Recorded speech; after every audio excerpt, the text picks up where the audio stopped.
So, what are the facts? What do we actually know about Shakespeare? William Shakespeare was born on the 23rd of April, 1564, in this house in Stratford-upon-Avon. His father, John, was a successful glove maker and had a workshop in the house. William was one of 8 children, 4 boys and 4 girls. He went to school in Stratford, but he'd left school by the age of 16. At 18, William married the 26-year-old Anne Hathaway, and they had 3 children, a daughter, Susanna, and twins, Hamnet and Judith. Hamnet died when he was just 11. We know that in 1592, Shakespeare was living in London. He was writing plays and acting in theatres like the famous Globe Theatre. But we don't know when he left Stratford, or how he became a playwright. At this time, the theatre was extremely important, and by the time he died in Stratford at the age of 52, Shakespeare was a successful and wealthy man. His 37 plays had been performed for audiences from royalty to the poor in theatres in London and around the country. The Globe used to be one of the biggest theatres in London, and since its restoration in 2000, audiences here have been able to experience what going to the theatre used to be like 400 years ago. It was a very different experience, as Jackie O'Hanlon from the RSC explains. Theatre in Shakespeare's time was an incredibly popular form of entertainment. There wasn't anything else. There was no television. Everybody went to the theatre. Everybody. The tickets were cheap. All kinds of society, all kinds of people would be in a theatre together watching the play. The Globe held an audience of up to 3,000. They were really big events, and they were the kind of thing that you would take an afternoon off work to go to.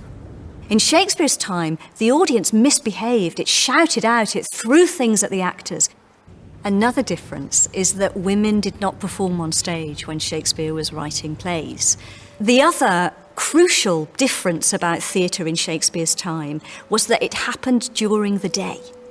So evening performances couldn't happen because it was dark. So a lot of performances happened in the daytime outside.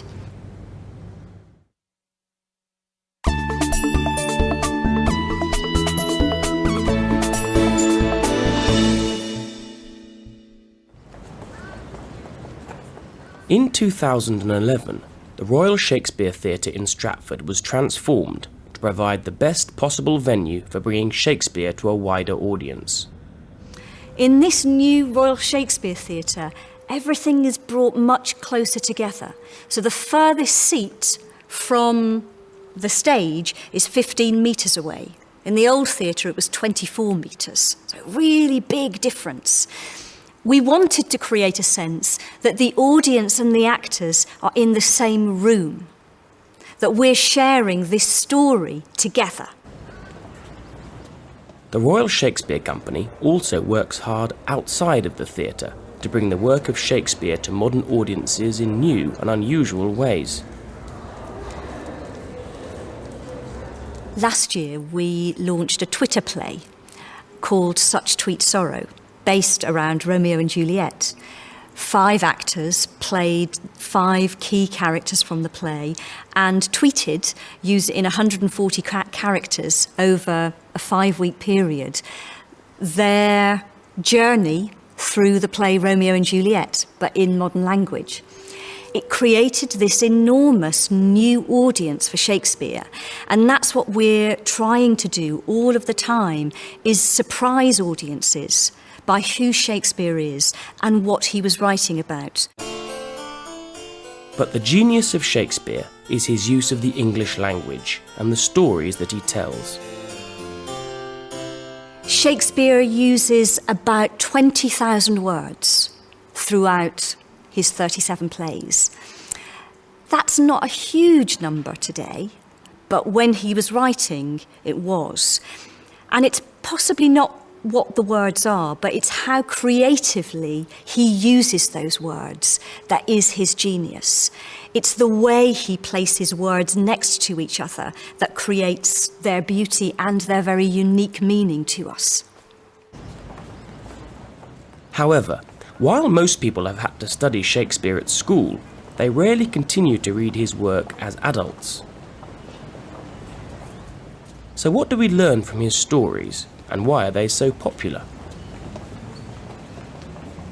I think what we learn from Shakespeare, whether we read the plays or perform the plays or watch them as an audience member, is we learn about ourselves. I fundamentally believe that. The reason the plays have stayed alive for 400 years is because they speak about us. They speak about the world we live in, each other. These days, for many people, seeing Shakespeare performed at the theatre is reserved for a special occasion. People worry that they can't understand Shakespeare, but as Jackie O'Hanlon says, this should not be a barrier. I will first of all look at a Shakespeare play and not immediately be able to understand it. So the first thing is to accept that's normal and good. And we find this a lot with students that we work with that have English as an additional language, that actually they will make more progress with Shakespeare than students who speak English as their first language, because speakers of English as an additional language are used to learning new words all the time, and Shakespeare's just another language to learn. And even if people are sometimes unsure about Shakespearean language, most people can remember at least a few quotes, although not always correctly. Tomorrow and tomorrow and tomorrow. To be or not to be, that is the question, whether 'tis noble in mind to suffer the slings and arrows. Oh, reason not the need. That's a good one when you're shopping. From King Lear. All's well that ends well. How sharper than a serpent's tooth it is to have a thankless child. My mother used to quote that to me all the time. I'm trying to think of more. I can't. To be or not to be is the obvious one. Yeah. A horse, my kingdom for a horse. Shall I not compare thee to a summer's rose? Yorick. Oh, alas, I knew him so well. Yeah. If music be the food of love, play on. That's a good one. It is a good one. That's a very good one. William Shakespeare is internationally recognised as one of the greatest literary geniuses in history. Although he died nearly 400 years ago, his plays and poetry are still studied by 50% of all school students around the world, both in his native English and in translation, and his writing has shaped the English language we know today. But despite the global recognition of his work, very little is known for certain about the life of William Shakespeare. Most of the information we have about Shakespeare's life comes from his time living in the small town of Stratford-upon-Avon in England. Today, Stratford is a town dedicated to Shakespeare's life and work. It's home to Shakespeare's birthplace and museum, and the Royal Shakespeare Theatre. Visitors come here from all over the world to learn more about Shakespeare's life, and to experience his plays being performed live by some of the best Shakespearean actors in the world, the Royal Shakespeare Company. So, what do people think they know about Shakespeare's life? We studied him for GCSE, but apart from that, you don't really learn much about his life. No, you learn about like his works, like Macbeth and Romeo and Juliet, King Lear. King Lear. Yeah. But you don't really learn about him as a person. No. He was born in Stratford-upon-Avon, I know that much. That's why we're here to have a look. He was a playwright, wrote loads of plays, and married Anne Hathaway. Did he? Yeah, he did. And that's it. He was a playwright and an actor, and he's from Stratford-upon-Avon, and he moved to London from a young age. And there's a few years of his life, I believe, where we don't know what happened to him. 6 or 7 years missing, where we don't know what he did or where he was. Well, he was born here in Stratford.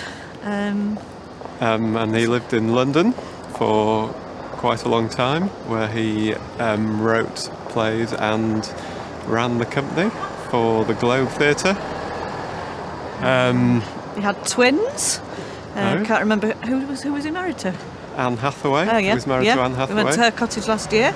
Yeah, that was good.